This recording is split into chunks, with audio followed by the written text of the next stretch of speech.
regarding the shark paleoecology of coastal Georgia from the Miocene and Pliocene. Oh, okay.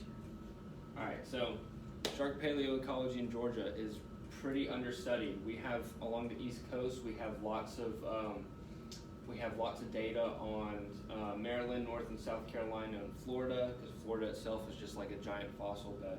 But Georgia doesn't have a whole lot of documentation on what was going on during the Miocene, Pliocene, and Pleistocene. So these are just about the only two bits of data that we have from Georgia during the Miocene. So Smithsonian and University of Georgia both kind of did very small studies. So this is Smithsonian's data, and then this is University of Georgia's data. And they were just trying to find what species were present during the Miocene and Pliocene. And as you can tell, their sample sizes were really small. Like, they're just basically non-existent. And we don't even know what was going on with the University of Georgia. So the goal of my study was to increase the current knowledge base of prehistoric shark species in this specific location from Miocene and Pliocene. I wanted to compare my findings with those with other studies along the Atlantic coast, like from the Smithsonian and UGA. And lastly, I wanted to determine a time period in which all of the species that I identified potentially coexisted, so I can start creating a community structure. So why sharks? Why do we not do bony fish or whales or anything like that? It's because they have a lot of fossils. As you know, there's lots of shark teeth that are found here, and one shark can have a tooth shed rate of 10 to 20,000 in just one lifetime. So that tells you how many shark teeth are out there to collect. Species identification is relatively straightforward, very little debate, and sharks are really important in maintaining ecological function. If we know what sharks were present in the area, we can really get a good glimpse at what the area looked like and how the ecosystem functioned at the time. So just a little bit about shark fossils. Again, the teeth are the most prevalent ones. Since sharks are cartilaginous, teeth are really the only parts that fossilize. Occasionally you'll get vertebrae and jaws that fossilize because those specific cartilage is highly mineralized, but generally we only find teeth. So, I'm sorry, I had to block that out for you guys. So the fossil site, it is a small marsh hammock in the intercoastal waterway between St. Simons and Jekyll. There's your hint. It is only boat accessible. You can't get there by foot. You can only get there by boat. In my case, it was a kayak. So hundreds of teeth wash ashore with every high tide. And I chose this site because it's the best publicly accessible fossil site available, and it has the most diverse range of fossils. So it has really tiny teeth to massive 8-pound whale vertebra. So it has a big assortment of stuff, so I know I'm getting just about a good bit of everything. So identification, how do I know what distinguishes a megalodon tooth from a prehistoric white tooth, from a tiger shark, from a snaggletooth? So there's lots of different characteristics. The main ones are size and shape and serrations. So learning how to identify, it took a long time, took a lot of practice. I messed up quite a bit, but I had help specifically from two people, Joe Koch and Jason Kowinski. He has a really excellent fossil forum online that I used a lot, and we would communicate back and forth via email. So size, tooth range can range from 1 millimeter in size to over 7.5 inches, like the largest megalodon tooth. So as you can see here, this is just a really small spinner shark tooth. Both of these are just about 1 millimeter in length, and then these are two megalodon teeth that I found that are just about 4 inches in length. I'm sorry. Shape is very unique to each individual, and it depends on what their prey is. That kind of determines their tooth shape. So sand tiger shark, they're really long and kind of very sharp. Extinct white sharks are very triangular, and snaggletooth sharks are very curved with really jagged serrations. So different types of serrations. It's not just the presence or absence of serrations, but the type as well. So great white serrations are very different from megalodon serrations, which are very different from bull shark serrations, and and of course you can also have species without any on them. And again, that is usually determined by prey. Dentition, so just like us, how our teeth go is different as we go from the front to the back of the mouth. Same thing for sharks. The anterior is the front of the mouth, lateral is about the side, and then posterior is in the back. So this could all be from one. This could all be like relative to just one individual shark. So as you go towards the back of the mouth, the teeth get curved and a little bit more stubby. So again, this is just a relative dentition of a megalodon shark. That tooth right there is an anterior, so upper and towards the front. Then as you go towards the back, they get curved and more stubby. So initial research after I was able to get the identification system down was I researched the relative ages of each identified species and group. So the relative appearance and the relative extinction if they did go extinct. So I needed to determine the age of the tooth, not just the species, if I was going to figure out what this area specifically looked like. Just knowing the age of the species isn't enough. I wanted to determine the age of the tooth. So to do that, the first thing that I did was I found maps of fossil formations underneath Brunswick.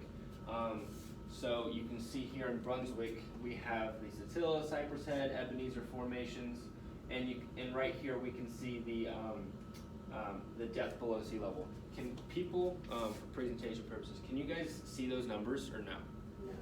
No, you can't. Okay, so thank you for telling me.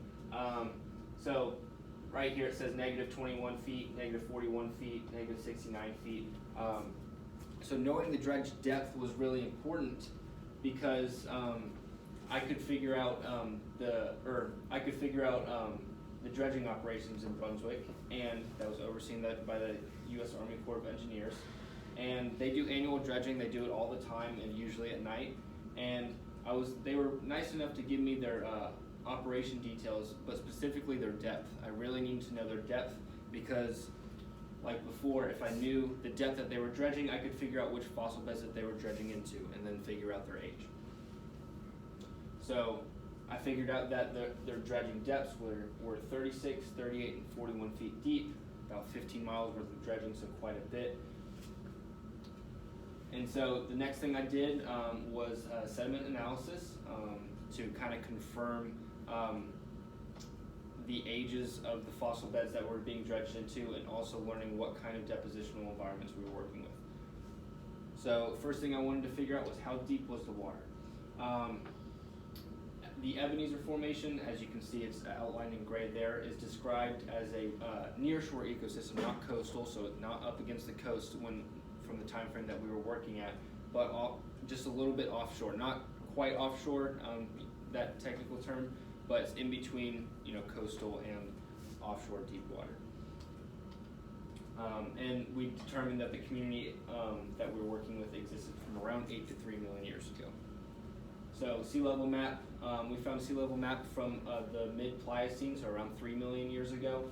And as you can see here, these are the barrier islands present day. And then this was the coastline right here. And so we determined that the coastline, or the area that we were working with, was about 35 meters underwater. So findings of the study, in total I found over 5,000 teeth, most of them identified. I found 23 species, took about 400 hours of field time over 14 months. As you can see here, nearly 3,000 teeth belong to one group, and down here we have just 2 teeth, 4 teeth, 7 teeth. So a big bulk, over 57% of the teeth did come from one group. So another thing, you guys probably can't read this, can you? No. Okay, all right, I can fix that. So this is a life history map, or lineage map of all the species that I found. The ones in blue are not ones that I did find, but are used just to show like lineage patterns of the ones that I did find. And so right here we have 34 million years ago going down to present day. And so, the relative like appearance and extinction of the species, and if they go all the way down here, they didn't go extinct. And so these highlighted lines are the 3 fossil beds that were being dredged into by the U.S. Army Corps of Engineers, and these are the relative ages. They kind of coincide with the map. And so one paper talked about a possible extension of a formation, and so we included that in there. And when we did, we found this period of about 8 to 3 million years ago where all of our species coexisted and could have potentially been in the same area at once here. So, going back to the Smithsonian University of Georgia data, I mentioned that Smithsonian had only found 12 species, University of Georgia had only found 6, and I found 23. So, going back to initial goal of study, it looks like I'm starting to chip into increasing the knowledge base of what was here during the Miocene and Pliocene epochs. So just running through the new species that were not found by the Smithsonian and UGA. The seven-gilled cow shark, easily identifiable. This is just one tooth right here. This is kind of half a tooth. Rarest species in the study, those are the only two that I have. The thresher shark, second rarest in the study, only 4 teeth. Pretty distinguishable. Sometimes they can be mistaken for other teeth. Hammerheads, I had at least 2 species of hammerheads. We knew for a fact that this was a great hammerhead, this tooth right here, because that is the only one that has serrations, and it's hard to tell from the picture, but it does have serrations. The extinct longfin mako, the extant shortfin mako, so still alive today. The extant tiger shark, so the most recent modern species. And then, so future research, again, I want to dive more deeply into the ecological roles of both the shark and marine fauna species, because I did find more than just shark teeth. I found whale bones, dolphin bones, and stuff like that. And I want to combine all of this to recreate a community structure during the late Miocene and early Pliocene, in that little time frame that I showed on that lineage map where all of those species could potentially coexisted. So really quickly running through the other marine fauna that I found: dugong and manatee rib bones. I found cetacean ear bones, so whale ear bones. Oh, that's backwards. Cetacean vertebra, that's the 8-pound whale vertebra that I found on the island. Odontocete teeth, so toothed whales. I wasn't able to narrow them down to specific species because I didn't know which fossil bed they came from. I just knew it came from one of those 3, and I can't narrow it down. Stingray spines and mouth plates, porcupine fish mouth plates, a singular sawfish tooth, barracuda teeth, and shark and bony fish vertebra. This is a shark vertebra, and this is a bony fish vertebra. Ooh, and alligator and crocodile teeth. Alligator teeth are more stubby, and they have 2 distinct ridges right here, and crocodile teeth are longer, and they have only 1 ridge.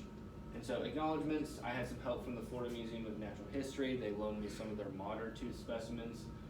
Jason Kowalski and Joe Koch for helping with identification. Dr. Lisa Whitenack and Dr. Toby DeLeango helped me a lot with creating a good pathway for my research and asking valid questions that were feasible to answer. And the U.S. Army Corps of Engineers for detailing their dredging operations. Questions? Anyone?